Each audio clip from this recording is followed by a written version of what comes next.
Assalamualaikum warahmatullahi wabarakatuh. Kami dari kelompok 5 kelas A Pendidikan Komputer angkatan 2024. Perkenalkan, saya Rifki Arkana dengan NIM 39. Dan saya Azhar Ramadhani dengan NIM 21. Jadi di sini kami akan mempresentasikan hasil proyek yang telah kami buat, yaitu sistem penjualan sederhana. Dan cara kerja program tersebut akan dijelaskan oleh Rifki Arkana. Oke, jadi saya akan menjelaskan cara kerja dari sistem penjualan sederhana menggunakan Python yang ada di layar. Kita akan melihat bagaimana tipe data seperti dictionary, list, nested list, dan tuple, serta bagaimana percabangan if, elif, else digunakan dalam program ini. Yang pertama, kita memiliki data barang yang diorganisasikan dalam sebuah dictionary.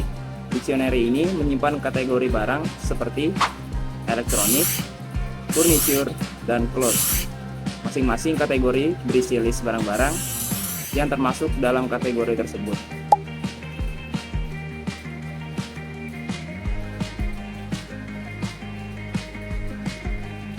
Di dalam dictionary ini, setiap kategori menyimpan sebuah nested list.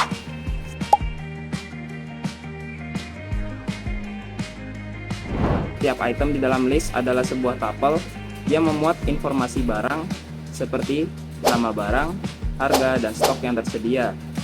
Misal, electronics, punya laptop, smartphone, dan TV. Selain itu, kita juga bisa melihat bagaimana tipe data list dan tuple digunakan untuk menyusun data-data terkait barang yang memungkinkan kita mengorganisasi berbagai informasi terkait produk yang dijual dengan cara yang terstruktur dan mudah diakses. Selanjutnya, kita akan menampilkan kategori barang yang tersedia. Program ini meminta pengguna untuk memilih kategori dengan cara memasukkan nomor yang terkait dengan kategori tersebut. Kita menggunakan percabangan if, elif, else untuk memvalidasi input dari pengguna. Ketika pengguna memasukkan input, program akan mengecek nomor kategori yang dipilih. Jika kategori valid, kita akan menampilkan barang-barang yang ada di dalamnya. Jika input tidak sesuai, program akan memberikan pesan error bahwa kategori tidak valid. Selanjutnya, jika kategori sudah dipilih, kita menampilkan barang-barang dalam kategori tersebut. Ini dilakukan dengan mengambil data dari dictionary dan menampilkannya secara manual untuk setiap barang.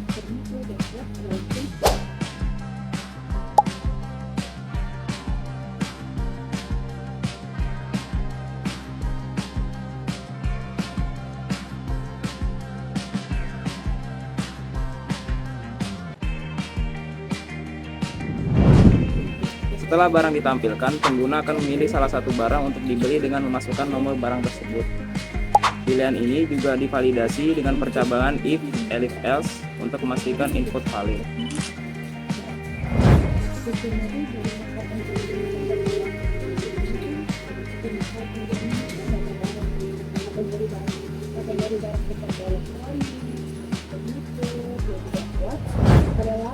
Setelah barang dipilih, kita akan menanyakan beberapa banyak jumlah barang yang ingin dibeli.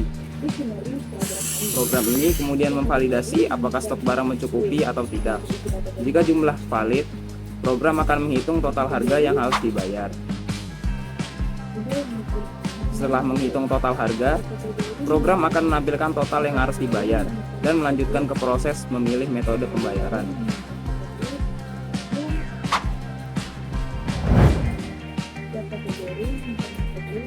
Pada langkah terakhir, program meminta pengguna memilih metode pembayaran.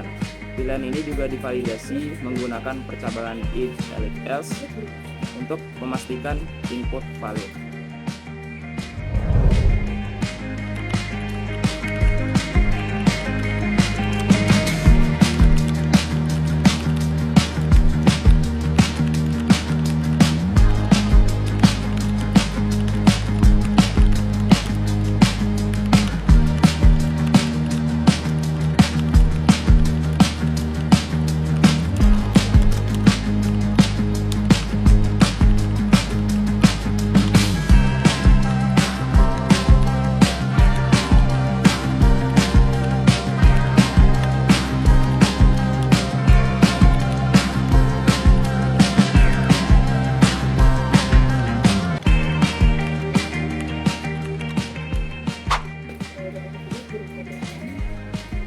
Jika metode pembayaran valid, program akan menampilkan pesan bahwa pembayaran berhasil. Namun, jika metode tidak valid, pengguna akan mendapatkan pesan kesalahan.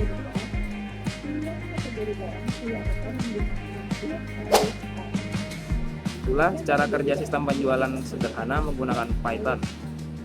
Kita telah melihat bagaimana menggunakan tipe data dictionary, list, nested list, dan tuple untuk menyimpan dan mengelola data barang, serta menggunakan percabangan if, elif, else untuk menangani berbagai pilihan dan validasi input dari pengguna. Terima kasih.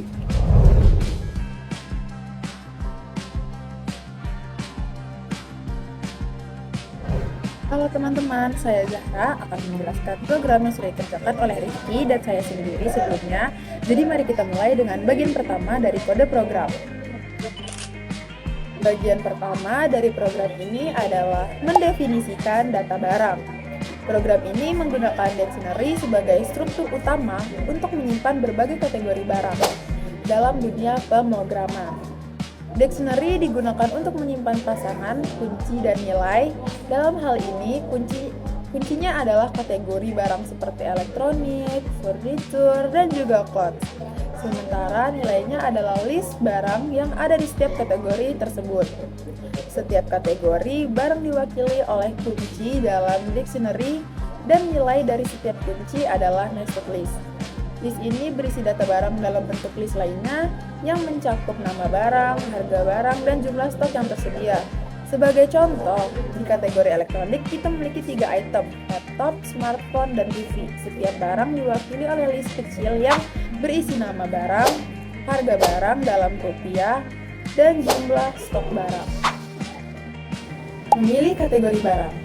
Setelah mendefinisikan struktur data barang, program memberikan pilihan kepada pengguna untuk memilih kategori barang yang ingin mereka lihat. Program ini menggunakan fungsi input untuk menerima input dari pengguna dan kemudian menggunakan percabangan seperti if, elif, dan juga else untuk memvalidasi dan menentukan kategori barang yang dipilih oleh pengguna.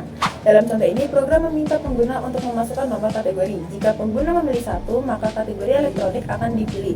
Dan begitu seterusnya. Jika pengguna memasukkan input yang tidak valid, misalnya selain angka 1, 2, atau 3, program akan memberitahu bahwa kategori yang dimasukkan tidak valid. Dengan cara ini, program memanfaatkan percabangan untuk mengarahkan alur logika berdasarkan input sang pengguna.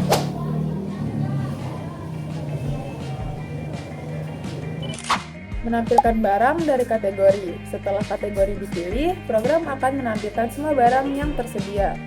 Dalam kategori tersebut, barang-barang ini diambil dari dictionary berdasarkan kategori yang dipilih sebelumnya, dan kemudian ditampilkan dalam format yang mudah dibaca oleh sang pengguna. Kode ini menampilkan barang-barang yang ada di dalam list kategori yang dipilih. Dengan menampilkan barang, harga, dan juga stok, pengguna dapat melihat detail dari setiap produk yang tersedia. Semua informasi ini diambil langsung dari nested list yang terdapat di dalam dictionary. Memilih barang yang ingin dibeli setelah menampilkan barang-barang dalam kategori. Program meminta pengguna untuk memilih barang yang ingin mereka beli. Pengguna akan diminta untuk memasukkan nomor barang yang sesuai.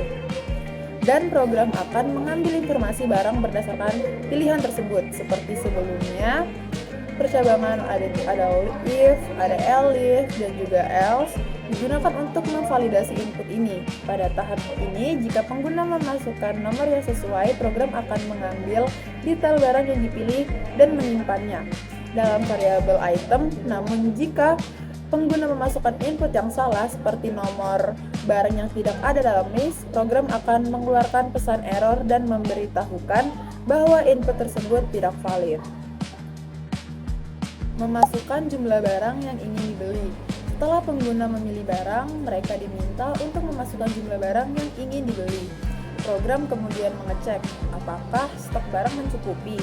Jika stok mencukupi, program akan menghitung total harga yang harus dibayar oleh pengguna berdasarkan jumlah yang pengguna inginkan.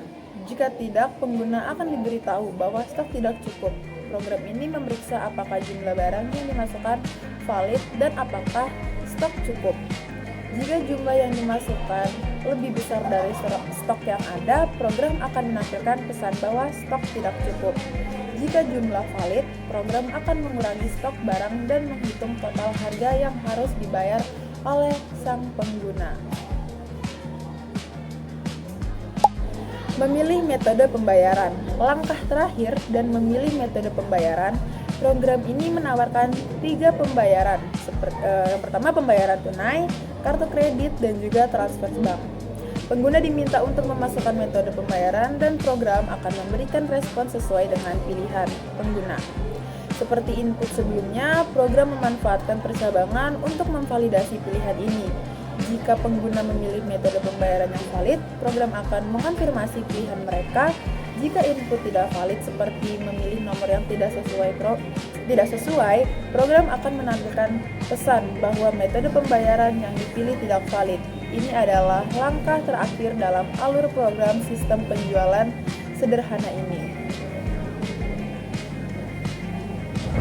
Demikian penjelasan dari program sistem penjualan sederhana ini dengan menggunakan tipe data seperti dictionary, list, nested list, dan tuple, serta memanfaatkan percabangan if, elif, dan else. Kita dapat membangun program yang memungkinkan pengguna memilih barang, menghitung total harga, dan memilih metode pembayaran. Semoga penjelasan ini membantu Anda memahami konsep-konsep pemrograman dalam Python. Sekian video presentasi dari kami. Mohon maaf jika masih banyak kesalahan dalam menjelaskan. Saya Zahra. Saya Rifki. Kami ucapkan wassalamualaikum warahmatullahi wabarakatuh.